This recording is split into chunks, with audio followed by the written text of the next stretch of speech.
Every golfer brings something to the course that can't be measured on a launch monitor. Before the swing, before the motion, before the mechanics, there is consciousness. There is the identity you carry into every shot. In this chapter, we step into the part of the game most players never explore, the inner world that shapes the outer result. So as you listen, don't focus on the swing you think you have. Focus on the golfer you bring. Because the moment you become aware of that identity, everything about your game begins to shift. Chapter 2. Consciousness. You can only play as the golfer you are conscious of being.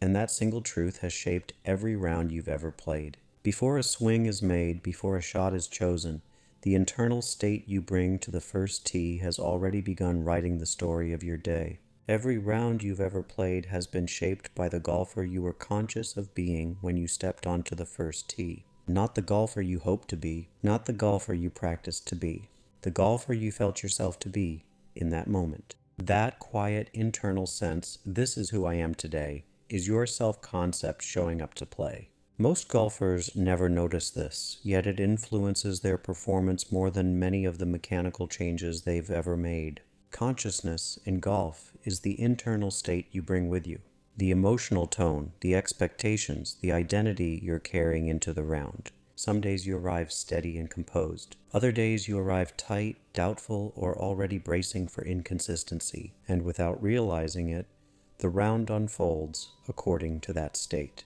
The swing expresses the golfer you're conscious of being, not the one you wish you were. Think about the last time you played well. You didn't just swing better, you felt like a better golfer.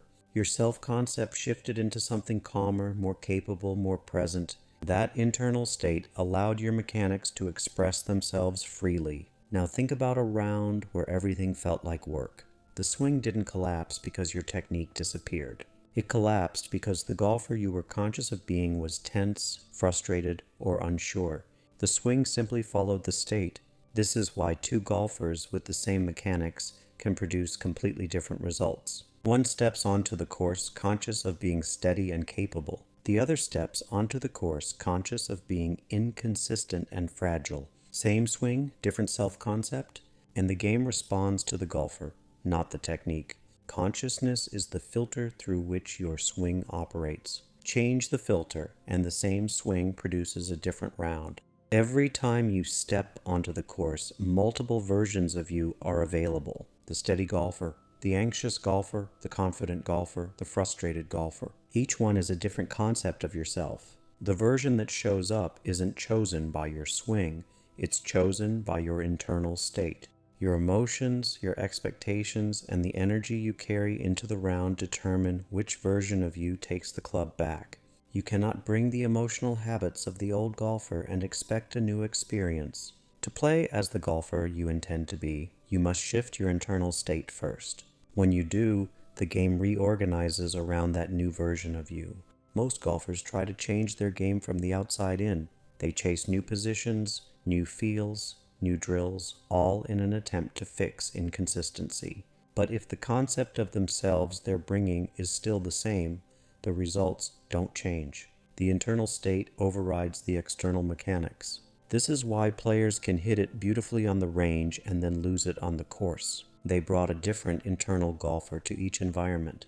The swing didn't change, the consciousness did. You cannot create a new experience with the emotional state of your old self. If you bring frustration, doubt, or the expectation of inconsistency into the round, the game will mirror it back to you. To play as the golfer you intend to be, you must begin to feel like that golfer before the round starts. Not by forcing confidence, but by shifting into a calmer, more grounded internal state. When you change the way you show up internally, your concept of yourself changes, and the swing begins to express a different version of you. Becoming aware of your consciousness is the first real step toward consistency.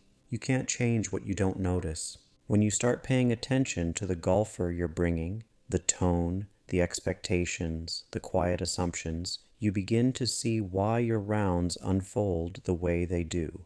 You start to recognize the internal patterns and the self-concept that have been running your game for years. And once you see them, you can begin to shift them. This chapter isn't about hype or pretending to be confident. It's about understanding the internal state, the concept of yourself, that has been shaping your game without your awareness.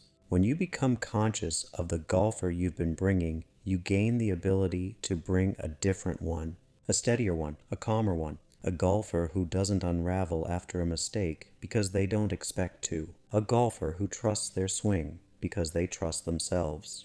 If this chapter stirred something in you, that's not an accident. Awareness is the beginning of transformation. The golfer you bring to the course tomorrow will not be the same as the one who walked in today. In the next chapter, we go even deeper into the assumptions you have carried about yourself as a golfer. Those assumptions shape your performance before you ever take the club back.